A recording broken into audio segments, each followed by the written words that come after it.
Hi, I'm Cespieyt and this is my 1100 speedrun. It's a video collaboration I've done with Ljisen? Yeah, anyway, she edited and directed the video. It's a speedrun that differs quite a lot from our last one where I didn't have quite as much time when I played it back then because I actually did it during a 7-day work week. This time around I did it in a vacation so I could just play it all day long like a total maniac. And as a result, you know, my time got a lot better than last time, but you could say the last one was maybe a little bit more realistic to anyone hoping to, you know, copy the results. The run is also free to play, which means I didn't spend any real money on gems. It's not because I prefer playing the game that way, it's just because I wanted the speedrun results to be relatable to everyone. Because there's a huge difference between spending, you know, like $1,000 on real money transactions and, you know, going free to play in terms of difficulty. In this first run, I pushed to stage 32 to unlock Sam so I could prestige for the first time and get back to the tutorial quests. After the first prestige, you will unlock your first few artifacts, and despite what a lot of guides say, I don't actually recommend that you unlock a whole lot more slots. In fact, you will actually see me spending the first gems on rare chests instead. It's entirely because I want all free items on Vex to boost her for carrying. I also want Hilt to be capped out, so if you add in some hint is great too, especially later on in the speedrun. So I'll be spending the most of my scraps on these two heroes, but otherwise, you know, if you're not speedrunning this, just upgrade whatever you feel like. I definitely recommend using your tokens to push a little bit further in some of your runs. Gold backs are particularly great early on because they give a really huge boost, so definitely use those as much as you can. The goal of the second adventure run here is to reach stage 90, which is where I unlock Time Warp, and that will allow me to optimize the start of my runs quite a lot more. After the second adventure run, I cleared the first 6 time challenges, just to get a few extra resources. Time challenges get super trivial when you up your stats a little bit, so I don't recommend spending too much time trying to push through them. Just do them whenever they're super easy. So getting back into adventure, I was blazing through the early stages with Time Warp being in Hilt Ringstrad, which was really nice, but I kind of wanted to start switching towards a Vex carry setup. So it was bothering me a lot that I had really atrocious luck with item chests. I bought actually an extra 4 rare chests shortly after this, and I didn't really get any of the items capped out. I also got my second free chest, but again, no luck. So even after my 3rd and 4th prestige where I started getting enough myth stones to actually want to craft more instead of keep re-rolling, there was nothing I could really do because I had to keep spending my gems trying to max out Vex so I could switch to a carry setup. But I just didn't have any luck with that. After my 5th prestige, I cleared another 4 time challenges. I actually got enough gems to buy another 3 rare chests. Now, the game is coded to actually give you a 3 times higher chance of discovering a new item than getting one you already have, so there was a pretty slim chance of not getting the last Vex item at this point. But since there's now 15 heroes in the game, that apparently wasn't enough to do the trick either. So in my increasingly frustrating hunt for that last Vex item, I went back into adventure and actually managed to buy my 13th chest. And now, while people may say that 13 is an unlucky number, that holds up here too. And at some point during this run, I got the free social media rewards, which is an extra 150 gems. So with these extra gems, I was able to buy the 14th chest. And finally, after so many hours of disappointment, blood, sweat, and tears, oh so many tears, I got nothing. Again. Are you kidding me? But soon after, I pushed to another Mythstone reward, re-rolled my artifacts a little bit, and then eventually got enough gems for my 15th rare chest, which turned out to be the magic number, and finally, Vex was capped, and I could evolve her. Shortly after, I did my 6th prestige, and I started the next run, with Vex in a different build. Despite now being in a Vex carry setup, I actually still used Hilt in some of the early stages to help me clear with Ringstrad. And afterwards, Hilt actually worked as a pretty fine support, and I found it was a pretty good strategy to actually split gold between them, until the point where pushing got a little bit harder and Vex had to fly solo. I also evolved Sam to increase his uptime without needing as much gold, and occasionally I also used this neat little trick you could see here where I use V's Emmet skill on boss fights. This gives a massive amount of gold, as you'll see. And on my 7th run, I got 2 free trinket boxes, and I actually also unlocked Jim, which was pretty neat, and then I decided to just prestige again because the run was becoming too hard. Afterwards, I cleared time challenge 11 and 12, but I actually recommend avoiding time challenge 13 because it's extremely long and actually relatively difficult for a really tiny reward. So I recommend just skipping this one just to avoid losing time on it. So on my next run, I got a lot of artifact upgrades, one of which was time warping speed, which is actually really nice because it gives you a really good overall speed boost. And after I prestiged for the 8th time, I got a really nice amount of hero upgrade cost, which was starting to get really high at this point, and that would make me a lot stronger if I managed to cap it out. So on my 9th run, I unlocked the scrap mine, got a few gems, and actually managed to max out hero upgrade cost. This was a really significant point, especially since right afterwards, when I prestiged for the 9th time, I got a lot more combat stats as well, and at this point I realized that I was actually in a really good spot to try to aim for 330. So with my new stats, I was able to blaze through the stages incredibly easily, and I quickly unlocked a trinket, got a few more gems, and actually bought a rare chest because I was running out of tokens. And then I sort of just hit a wall at around 300 or something because I was running out of tokens once again. So that's when I noticed that I actually had a second flash offer coming up, and luckily enough, it just so happened to have tokens. So using these tokens, I was able to push further with a gold bag and then hit stage 330, which offers an absolutely insane reward of 500,000 myth stones. Some of my earlier tests have actually shown that this amount is enough to do a light version of the small reroll, which allows me to cap out a lot of really important stats really quickly. Some of the stats I'm hunting for in particular are time warp stock, effect, and duration, which allows me to push to stage 391 within a few minutes of hitting stage 330, at which point I get another 3 million myth stones.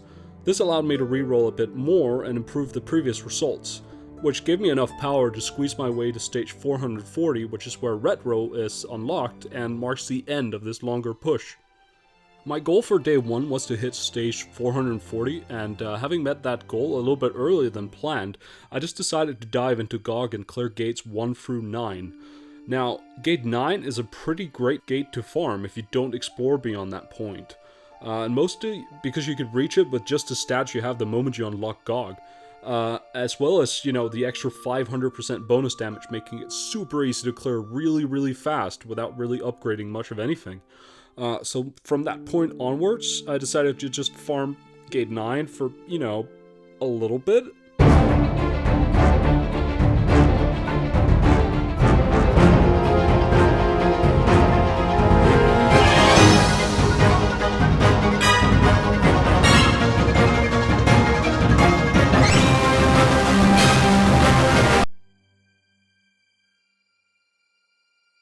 At some point during the day, I decided to do a couple more time challenges for the rewards, which allowed me to upgrade Hilt to Legendary. This made a pretty minor difference and could honestly have been done a bit sooner, but oh well. On another note, here's time challenge 14. Try not to blink, you might miss it. Before starting this run, I actually thought that farming gate 9 was going to be extremely demanding, but in hindsight, it was actually the most casual time I spent in the entire speedrun. I spent the time playing with my son, and every 2 to 3 minutes I'd take the phone out of my pocket and start a new run, press a button and then put it back down. So it was actually a lot easier than I thought, and right afterwards I went in and cleared time challenge 15 all the way up to 24 to gather a few more rewards and continue my adventure progress. After clearing the time challenges, I also beat my way to GOG 18, which I did mostly to get the 5 free trinket boxes at gate 18, but it would turn out that my luck with trinkets this run would be very far from optimal. Once this was done, I went back into adventure and pushed to stage 518, which is where Uno is unlocked. I also managed to craft a few mythical artifacts and unlocked a pretty major feature known as trinket crafting. Now, trinket crafting I use mainly at this point for something I like to call trinket reforging, which is basically disenchanting your main trinkets and crafting them back into single stat trinkets. This will make them much cheaper to upgrade and far more accessible early on in the game. Now, most people go with a 32% hero damage on their carry and then 4-12% team damage on their supports, but I like to replace one of those support trinkets with a 50% team HP stat instead, because I think it offers a much smoother progression throughout the game. So after polishing off my trinkets, I went back into GOG. In the process of getting there, I actually bought another 29 trinket boxes in an attempt to get those 2 last stats. However, I only actually managed to get the team HP one, so I was still missing one 12% team damage. So the next major thing I had to unlock was half ring, and even though I had held at a higher upgrade rate than Vex, it was still better to stick to a Vex setup because she's just better at carrying. I also unlocked Auto Transmuter at some point, which gives a pretty nice gold boost income, and on the next run I unlocked Broken Teleporter, and I made it to stage 570 before prestiging for the 14th time. And the myth stones I got from that actually gave me Impatient Relic, which I'd argue is the strongest artifact to unlock in the mid-game. After that, I was able to unlock Blunt Relic and Shiny Object, which is not that useful, but Blunt Relic is a really powerful addition to my base stats. So with that, I was able to push to 632, at which point I unlocked Ron, and then I prestiged for the 15th time. And with the resulting myth stones, I got half ring, which meant that now I could actually switch to a ring strat setup. So having half ring, I was able to go with ring strat, and with this setup I was able to progress even further and bought a lot more trinkets boxes to hunt for that last stat, but they were all terrible. So my 16 prestige ended up being at 648. On my next run I unlocked DPS Matter. It's too late to be useful, but I also got Band-Aid Relic, which was the last of the free relics I was missing, so that was really welcome. On my next free runs, they were pretty uneventful and mostly had me just leveling these free relic artifacts somewhat evenly. And on my 20th run, I got another 20 trinket boxes, trying to hunt down that one stat, but again, I wasn't lucky with that. So on my 20th prestige, I got to about 737, at which point I unlocked Corpus Imperium, which is good, but not that amazing really. It's just 25% HP, I don't want to upgrade it really at this point. And at this point, my relics were also getting really high level, and I wanted to split my focus a little bit, so I leveled up Auto Transmute a bit. And I was getting really good value from that, so I was actually able to push a bit further on my next prestige. And afterwards I decided to head back into Time Challenge and GOG again. Clearing the last 6 time challenges was extremely easy because I had really excessive stats at this point, so in other words, I didn't waste any time on them either. And picking up where I left before, I went back into GOG 24 and actually got another 11 trinket boxes, but again, luck just wasn't on my side this run at all. In my last run of the night of day 3, I got to stage 776 and prestige for the 22nd time. I actually managed to get Auto Transmuted to 91, while also leveling the other mythicals a bit. And beyond this point, I just farmed GOG 18 for the rest of the evening while spending some time with my family. So, high on adrenaline from the speedrun, I woke up early the next morning and, just couldn't go back to sleep. So I thought, I'll just get back to it. And that's when I realized I actually had 1 hour left before I officially hit the 3-day mark. So I decided to just try to see how far I could get, and I actually managed to squeeze to 861 and get the last 2 mythicals, so that was quite satisfying. So now that I was officially starting day 4, I bought another 13 trinket boxes. My luck was still a complete joke, so I got nothing more than scraps from that. On my 25th prestige, I hit stage 870, so I barely beat my morning push with that one. Runs 26 and 27 were pretty uneventful and just had me leveling mythicals. Afterwards, I did a reroll of sorts where I got the golden horseshoe capable stats that I didn't have yet, and it also saved me a little bit of time on the big reroll later. And later I opened up what would end up being my last trinket box of this run. Not because I got lucky and finally got that stat, but because I just had enough of my terrible luck. 87 attempts is absolutely insane when you're just hunting for one stat. So, I just crafted a 2-stat trinket that I was gonna make with 10% team damage and, the healing off stat, and, just called it a day. All in all, this wasn't terribly significant, and I did end up getting a lot of scraps in the process, so it wasn't all terrible, but damn was my luck bad this speedrun. After prestiging for my 30th time, I got all the free relic artifacts capped out, and on my 31st run, I hit stage 1000, which wasn't planned at all. It just ended up happening when I hit Mythstone quest, and the upgraded relics in combination with that just kept me pushing forward. And much later than I'd initially planned to do this, I did a big reroll.